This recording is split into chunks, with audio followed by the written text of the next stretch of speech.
حدیث نمبر 1286۔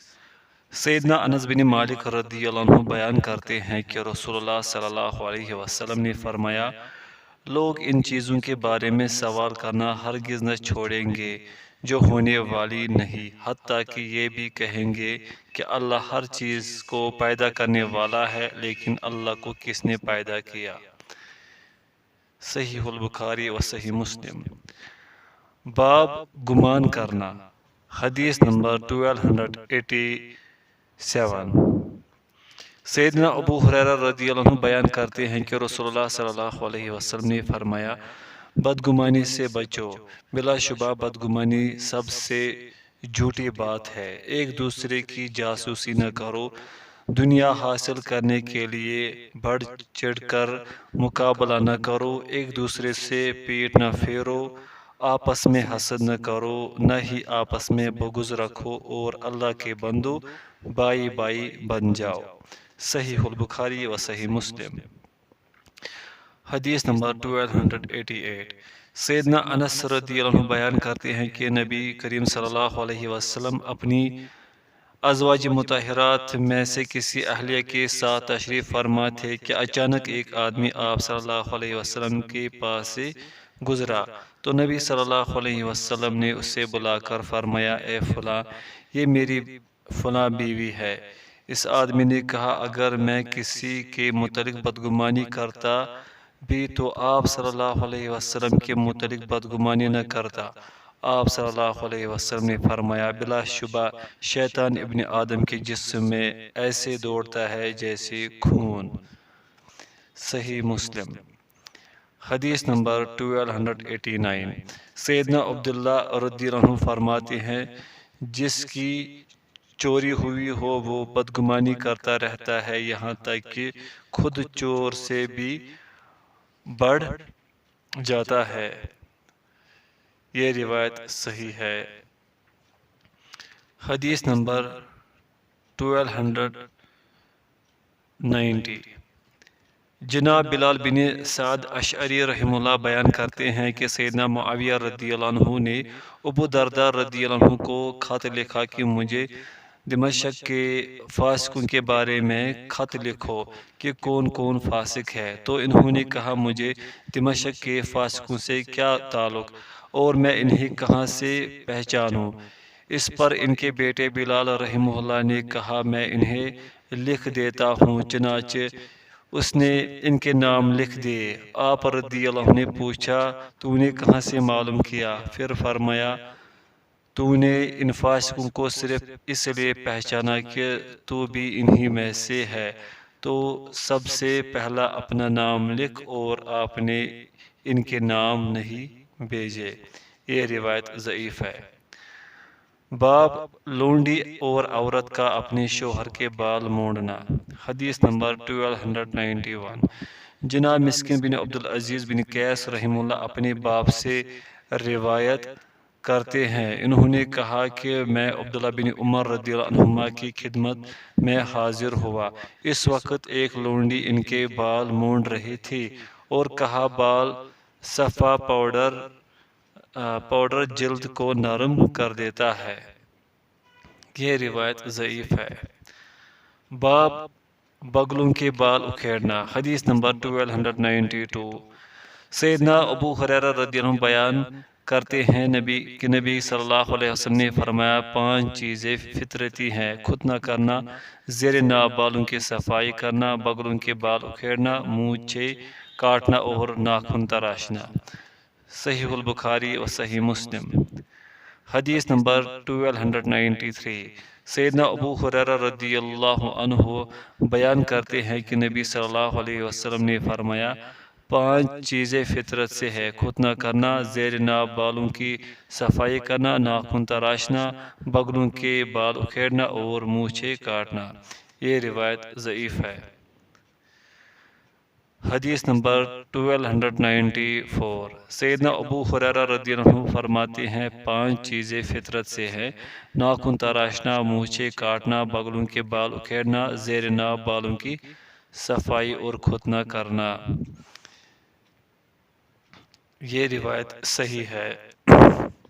باب حسن عہد، حدیث نمبر 1295۔ سیدنا ابو طفیل رضی اللہ عنہ بیان کرتے ہیں کہ میں نے نبی صلی اللہ علیہ وسلم کو جارانہ مقام پر گوشت تقسیم کرتے دیکھا، اور میں ان دنوں نو عمر تھا۔ میں نے اونٹ کا ایک عضو اٹھا رکھا تھا کہ ایک عورت آئی، آپ نے اس کے لیے اپنی چادر بچھا دی۔ میں نے پوچھا یہ کون ہے؟ بتایا گیا کہ یہ نبی صلی اللہ علیہ وسلم کی رضائی ماں حلیمہ سعدیہ رضی اللہ عنہا ہے، جس نے آپ صلی اللہ علیہ وسلم کو دودھ پلایا تھا۔ یہ روایت ضعیف ہے۔ باب جان پہچان، حدیث نمبر 1296۔ سیدنا مغیرہ بن شعبہ رضی اللہ عنہ سے روایت ہے کہ ایک آدمی نے کہا، اللہ تعالیٰ امیر کی اصلاح فرمائے، بے شک آپ رضی اللہ عنہ کا دربان جن لوگوں کو پہچانتا ہے انہیں اجازت دینے میں ترجیح دیتا ہے۔ آپ رضی اللہ عنہ نے فرمایا، اللہ تعالیٰ نے اسے معذور کیا ہے۔ بلا شبہ جان پہچان ایسی چیز ہے جو باولے کتے اور سرکش اونٹ کے پاس بھی نفع دیتی ہے۔ یہ روایت ضعیف ہے۔ باب بچوں کا اخروٹ سے کھیلنا، حدیث نمبر 1297۔ جناب ابراہیم رحمہ اللہ فرماتے ہیں، ہمارے اصحاب ہمیں کتوں کے علاوہ ہر کھیل کی اجازت دیتے تھے۔ ابو عبداللہ رحمہ اللہ نے کہا، یعنی بچوں کے لیے اجازت دیتے تھے۔ یہ روایت صحیح ہے۔ حدیث نمبر 1298۔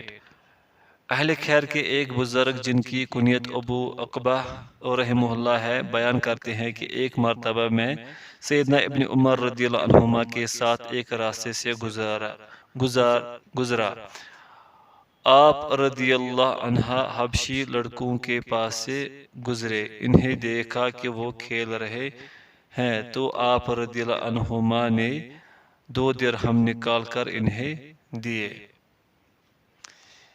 یہ روایت ضعیف ہے۔ حدیث نمبر 1299۔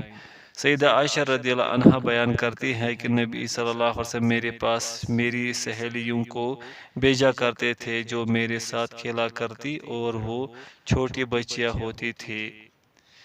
صحیح البخاری و صحیح مسلم۔ باب کبوتروں کو ذبح کرنا، حدیث نمبر 1300۔ سیدنا ابو ہریرہ رضی اللہ عنہ بیان کرتے ہیں کہ رسول اللہ صلی اللہ علیہ وسلم نے ایک آدمی کو دیکھا جو کبوتری کے پیچھے لگا ہوا تھا۔ آپ صلی اللہ علیہ وسلم نے فرمایا، شیطان شیطانی کے پیچھے لگا ہوا ہے۔ یہ روایت حسن ہے۔ حدیث نمبر 1301۔ جناب حسن رحمہ اللہ بیان کرتے ہیں کہ سیدنا عثمان رضی اللہ عنہ اپنے ہر خطبہ جمعہ میں کتوں کو مار ڈالنے اور کبوتروں کو ذبح کرنے کا حکم فرماتے تھے۔ یہ روایت ضعیف ہے۔ حدیث نمبر 1301۔ جناب حسن رحمہ اللہ بیان کرتے ہیں کہ میں نے سیدنا عثمان رضی اللہ عنہ کو سنا، آپ اپنے خطبہ میں کتوں کو مار ڈالنے اور کبوتروں کو ذبح کرنے کا حکم فرما رہے تھے۔ یہ بھی ضعیف ہے۔ باب جسے کوئی کام ہو اسے خود ہی جانا چاہیے، حدیث نمبر 1302۔ سیدنا زید بن ثابت رضی اللہ عنہ کہتے ہیں کہ ایک دن سیدنا عمر بن خطاب رضی اللہ عنہ ان کے پاس آئے اور اندر آنے کی اجازت مانگی۔ انہوں نے ان کو اجازت دے دی۔ اس وقت ان زید رضی اللہ عنہ کا سر ان کی ایک لونڈی کے ہاتھ میں تھا جو انہیں کنگھی کر رہی تھی۔ سیدنا عمر رضی اللہ عنہ کے تشریف لانے پر انہوں نے اپنا سر کھینچ لیا تو سیدنا عمر رضی اللہ عنہ نے ان سے فرمایا، اسے چھوڑ دو، وہ تجھے کنگھی کرتی رہے۔ سیدنا زید رضی اللہ عنہ نے عرض کیا، اے امیر المؤمنین، اگر آپ رضی اللہ عنہ مجھے پیغام بھیج دیتے تو میں آپ رضی اللہ عنہ کے پاس حاضر ہو جاتا۔ سیدنا عمر رضی اللہ عنہ نے فرمایا، در حقیقت حاجت مجھے تھی، اس لیے میں خود آیا ہوں۔ یہ روایت حسن ہے۔ باب جب لوگوں کے پاس بیٹھے ہوئے تھوکنا پڑے، حدیث نمبر 1303۔ سیدنا ابو ہریرہ رضی اللہ عنہ فرماتے ہیں جب کسی کو لوگوں کے سامنے تھوکنا پڑے تو اسے چاہیے کہ تھوک کر اپنی ہتھیلیوں سے چھپا لے یہاں تک کہ اس کا بلغم زمین پر گر جائے، اور جب کوئی روزہ رکھے تو اسے چاہیے کہ تیل لگا لے تاکہ اس پر روزے کا اثر دکھائی نہ دے۔ یہ روایت ضعیف ہے۔ باب جب کوئی شخص لوگوں سے باتیں کرے تو کسی ایک آدمی کی طرف ہی متوجہ نہ ہو۔ حدیث نمبر 1304 جناب حبیب بن ابی ثابت رحمہ اللہ فرماتے ہیں وہ سلف صالحین یہ پسند کیا کرتے تھے کہ جب کوئی شخص باتیں کرے تو کسی ایک آدمی کی طرف ہی متوجہ نہ ہو بلکہ وہ سب کی طرف متوجہ رہے۔ یہ روایت حسن ہے۔ باب فضول ادھر ادھر دیکھنا۔ حدیث نمبر 1305 جناب ابن ابی حذیل رحمہ اللہ بیان کرتے ہیں کہ سیدنا عبداللہ رضی اللہ عنہ نے ایک آدمی کی عیادت کی۔ آپ رضی اللہ عنہ کے ساتھ آپ کے دوستوں میں سے ایک آدمی بھی تھا۔ جب آپ رضی اللہ عنہ گھر میں داخل ہوئے تو آپ کا ساتھی ادھر ادھر دیکھنے لگا۔ اس پر سیدنا عبداللہ رضی اللہ عنہ نے اسے کہا اللہ کی قسم اگر تیری دونوں آنکھیں پھوٹ جائے تو تیرے لیے بہتر تھا۔ یہ روایت حسن ہے۔ حدیث نمبر 1306 جناب نافع رحمہ اللہ بیان کرتے ہیں کہ اہل عراق میں سے کچھ لوگ سیدنا ابن عمر رضی اللہ عنہما کے پاس آئے تو انہوں نے اپنے ایک خادم پر سونے کا ہار دیکھا۔ اس پر وہ ایک دوسرے کی طرف دیکھنے لگے تو سیدنا ابن عمر رضی اللہ عنہما نے فرمایا تم شر کے لیے کتنے تیز ہو۔ یہ روایت صحیح ہے۔ باب فضول گفتگو کرنا۔ حدیث نمبر 1307 سیدنا ابو ہریرہ رضی اللہ عنہ فرماتے ہیں فضول گفتگو میں کوئی خیر نہیں۔ یہ روایت ضعیف ہے۔ حدیث نمبر 1308 سیدنا ابو ہریرہ رضی اللہ عنہ بیان کرتے ہیں کہ نبی صلی اللہ علیہ وسلم نے فرمایا میری امت کے بدترین وہ لوگ ہیں جو بڑے باتونی منہ فٹ اور متکبر ہے، اور میری امت کے بہترین لوگ وہ ہیں جو ان میں اخلاق کے اعتبار سے اچھے ہیں۔ یہ حدیث صحیح ہے۔ باب دو رخا آدمی۔ حدیث نمبر 1309 سیدنا ابو ہریرہ رضی اللہ عنہ بیان کرتے ہیں کہ نبی صلی اللہ علیہ وسلم نے فرمایا لوگوں میں سے بدترین شخص دو رخا آدمی ہے جو ان کے پاس اور چہرے سے آتا ہے اور ان کے پاس اور چہرے سے آتا ہے۔ یہ روایت صحیح ہے۔ باب دو رخے آدمی کا گناہ۔ حدیث نمبر 1310 سیدنا عمار بن یاسر رضی اللہ عنہ بیان کرتے ہیں کہ میں نبی صلی اللہ علیہ وسلم کو یہ فرماتے ہوئے سنا جو شخص دنیا میں دو رخا ہوگا قیامت کے دن اس کی آگ کے لیے دو زبانیں ہوں گی، اس کے بعد ایک موٹا سا آدمی گزرا، آپ نے فرمایا یہ ان میں سے ہے۔ یہ روایت حسن ہے۔ باب لوگوں میں سے بدترین وہ ہے جو جس کے شر سے بچا جائے۔ حدیث نمبر 1311 سیدہ عائشہ رضی اللہ عنہ بیان کرتی ہیں کہ ایک آدمی نے نبی صلی اللہ علیہ وسلم سے اندر آنے کی اجازت طلب کی تو آپ صلی اللہ علیہ وسلم نے فرمایا اسے اندر آنے کی اجازت دے دو، یہ اپنے قبیلے کا برا آدمی ہے۔ جب وہ اندر آ گیا تو آپ صلی اللہ علیہ وسلم نے اس سے نرم انداز سے گفتگو فرمائی۔ میں نے عرض کیا اے اللہ کے رسول آپ نے اس کے متعلق جو کہا وہ کہا، پھر اس سے نرمی کے ساتھ گفتگو فرمائی۔ آپ صلی اللہ علیہ وسلم نے فرمایا اے عائشہ بے شک لوگوں میں سے بدترین شخص وہ ہے جسے لوگ اس کی فحش گوئی سے بچنے کے لیے چھوڑ دے۔ یہ روایت صحیح ہے۔